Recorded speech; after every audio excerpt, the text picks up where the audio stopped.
मुझे तो बहुत अफसोस होता है, 23 दिन हो गए किसान इतनी सर्दी में खड़े हैं, अड़े हैं, पड़े हैं, पत्थर भी पिघल जाता है ऐसी हालात को देख के, लेकिन प्रधानमंत्री का दिल नहीं पिघलता।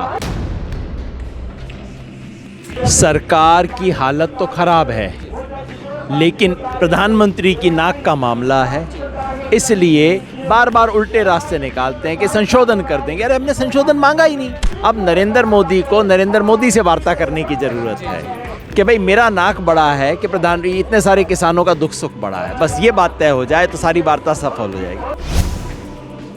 कांग्रेस से जो आपने कुश्ती करनी है आप जाके कर लो भाई। उस कांग्रेस को इस देश की जनता ने कान पकड़ के कुर्सी से उतार दिया था, तो जिसको कान पकड़ के कुर्सी से उतार दिया उसके बारे में क्यों कुश्ती कर रहे हो? अब आप ये बताओ, आप कुर्सी पे बैठे हो, आप क्या कर रहे हो? कांग्रेस ने जो गलतियां की उसी वजह से तो उसको उतारा गया, अब आप क्या कर रहे हो इसका जवाब दो। ਪੰਜਾਬੀ ਲੋਕ ਚੈਨਲ ਮੈਂ ਅਮਨਦੀਪ ਸਿੰਘ ਮਾਝਾ। ਅੱਜ ਅਸੀਂ ਖੜੇ ਆ ਦਿੱਲੀ ਜੈਪੁਰ ਰੋਡ ਆ, ਇੱਥੇ ਬਾਰਡਰ ਤੇ ਖੜੇ ਆ, ਹਰਿਆਣਾ ਰਾਜਸਥਾਨ ਦਾ ਬਾਰਡਰ ਆ, ਸ਼ਾਹਜਹਾਂਪੁਰ ਖੇੜਾ ਬਾਰਡਰ ਆ। ਇੱਥੇ ਧਰਨਾ ਪ੍ਰਦਰਸ਼ਨ ਲਗਾਤਾਰ ਜਾਰੀ ਆ। ਹਰਿਆਣੇ ਦੇ ਕਿਸਾਨ ਨੇ, ਰਾਜਸਥਾਨ ਦੇ ਕਿਸਾਨ ਨੇ ਤੇ ਹੋਰ ਸਟੇਟਾਂ ਤੋਂ ਕਿਸਾਨ ਵੱਡੀ ਗਿਣਤੀ 'ਚ ਪਹੁੰਚਦੇ ਨੇ। ਵੱਡਾ ਕਾਫਲਾ ਇੱਥੇ ਵੱਡਾ ਪ੍ਰਦਰਸ਼ਨ ਹੋ ਰਿਹਾ। ਸੋ ਇੱਥੇ ਭਾਰਤੀ ਕਿਸਾਨ ਯੂਨੀਅਨ ਤੇ ਦੇਸ਼ ਦੇ ਸੀਨੀਅਰ ਕਿਸਾਨ ਆਗੂ ਜੋਗਿੰਦਰ ਯਾਦਵ ਮੌਜੂਦ ਨੇ। ਕਰਦੇ ਹਾਂ ਗੱਲਬਾਤ। यादव जी, प्रधानमंत्री लगातार कह रहे हैं कि प्रदर्शन जो तुसी कर रहे हो ये गलत ने, कानून सही ने, किसानों की आमदन दुगनी होगी, कब होगी, कैसे होगी? मुझे तो बहुत अफसोस होता है, 23 दिन हो गए किसान इतनी सर्दी में खड़े हैं, अड़े हैं, पड़े हैं, पत्थर भी पिघल जाता है ऐसी हालात को देख के, लेकिन प्रधानमंत्री का दिल नहीं पिघलता।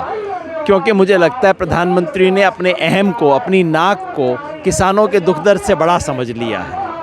लेकिन किसान जानता है कैसे अपनी बात पे अडिग रहना है। हमारा संघर्ष जारी रहेगा, प्रधानमंत्री को देर सवेर झुकना पड़ेगा। ਮੀਟਿੰਗਾਂ ਤੇ ਮੀਟਿੰਗਾਂ ਹੋਈਆਂ, ਮੀਟਿੰਗਾਂ ਤੋਂ ਬਾਅਦ ਸੋਧਾਂ ਤੇ ਆਏ ਕਿ ਜੋ ਕਾਨੂੰਨ 'ਚ ਸੋਧਾਂ ਕਰ ਦਿੰਦੇ ਆ, ਜੋ ਕਾਨੂੰਨ ਮਤਲਬ ਨਹੀਂ ਪਸੰਦ ਉਹ ਸੋਧ ਕਰ ਦਿੰਦੇ ਆ। ਤੇ ਤੁਹਾਨੂੰ ਲੱਗਦਾ ਵੀ ਸਰਕਾਰ ਪਿੱਛੇ ਹਟ ਰਹੀ ਆ ਹੌਲੀ ਹੌਲੀ?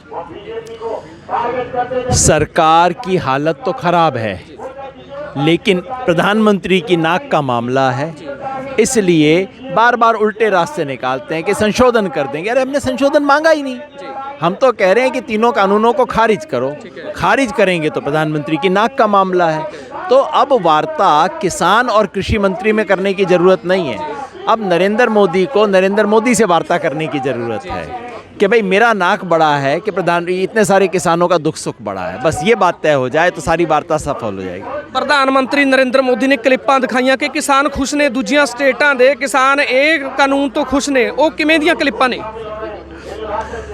इंदिरा गांधी जब इमरजेंसी का ज़माना था तो इंदिरा गांधी रोज़ अपने यहाँ पे 200-400 लोगों को बुलाया करती थी और वो कहते थे इमरजेंसी से बड़ा देश में शांति आ गई है, बड़ा अच्छा काम हो गया है। जब राजा की ये हालत हो जाए कि वो चुन चुन के ऐसे लोगों को लेके आए, उनके मुंह से बुलवाए, इसका मतलब है कि राजा के पास कुछ बचा नहीं है।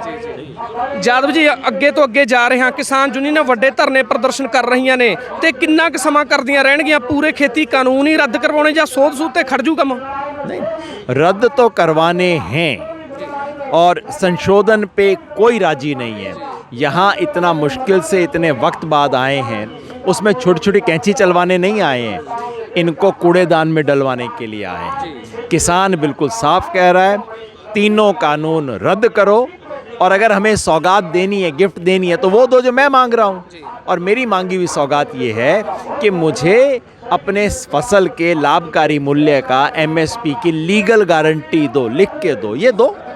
ਪ੍ਰਧਾਨਮੰਤਰੀ ਨਰਿੰਦਰ ਮੋਦੀ ਇਹ ਵੀ ਕਹਿ ਰਹੇ ਸੀ ਕਿ ਪਿਛਲੀਆਂ ਸਰਕਾਰਾਂ ਨੇ ਕੁਝ ਨਹੀਂ ਕੀਤਾ। ਸਵਾਮੀਨਾਥਨ ਦੀ ਰਿਪੋਰਟ ਜੋ ਬਣਾਈ ਸੀ ਉਹ ਫਾਈਲ ਉਹਨਾਂ ਨੇ ਸਾਈਡ ਤੇ ਰੱਖ ਕੇ ਰੱਖੀ, ਪਰ ਅਸੀਂ ਉਹਨੂੰ ਦੇਖਿਆ ਤੇ ਜੋ ਖੇਤੀ ਕਾਨੂੰਨ ਬਣਾਏ ਨੇ ਵੀ ਅਸੀਂ ਉਹਦੇ ਧਿਆਨ 'ਚ ਰੱਖ ਕੇ ਬਣਾਏ ਨੇ। ਕੀ ਕਹੋਗੇ? प्रधानमंत्री आधा सच बोलते हैं। ये तो बिल्कुल ठीक कहा कि कांग्रेस ने स्वामीनाथन कमीशन बनाया और कांग्रेस ही उसको भूल गई, बिल्कुल सही कहा। लेकिन ये कहना कि बीजेपी ने लागू किया 100% झूठ है। स्वामीनाथन कमीशन ने कहा था C2 + 50%, इन्होंने तो उसकी डेफिनेशन ही बदल दी, A2 + 50% कर दिया। तो प्रधानमंत्री को आधा झूठ बोलने की बात है। और दूसरा ये है कि कांग्रेस से जो आपने कुश्ती करनी है आप जाके कर लो।